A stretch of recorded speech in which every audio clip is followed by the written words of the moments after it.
Урматтуу достор, ушул видеону таратып коюңуздарчы, ар бириңиздер бөлүшүп коюңуздарчы. Өтө суранабыз. Мына Чаткал менен Таластын ортосунда Кара Бура деген ашуудан ашып, жолдорду сел алып кетип, элдер жөө кетип атат. Тиякта 100гө чукул машина калды, водительдер калды, ачка калды. Бүгүн экинчи күн жол жок, мына бузуп кеттир.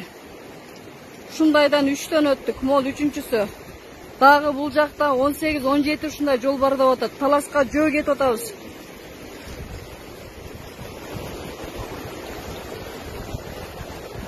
Таратып коюңуздар, МЧСке билдирип коюңуздар, Таластын акимине билдирип коюңуздар,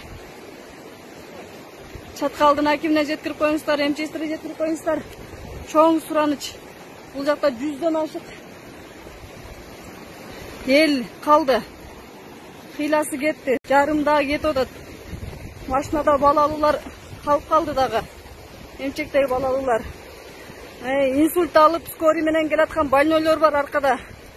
Көрүшүп коюңуздар. Жолду тазалап, эл алып кетишсин. МЧСке айтып коюңуздар. Жеткирип коюңуздар. Тиги тоонун чокусуна чейин чыгып келдик, антенна жок. Биз азыр жөө жүрүп баратабыз. Антенна чыккан жерден эле ушул видеону жүктөгөнгө аракет кылабыз. Контейнер кетти.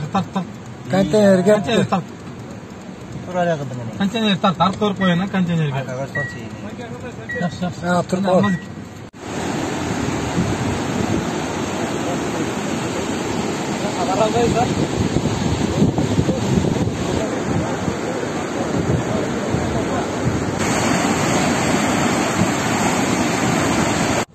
Оналар nerede, kimler жүрөт дагы я? Усман. Кайда Усман? Өттү.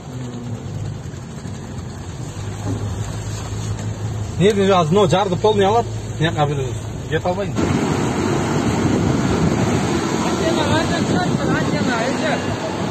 Öldürek, öldürek.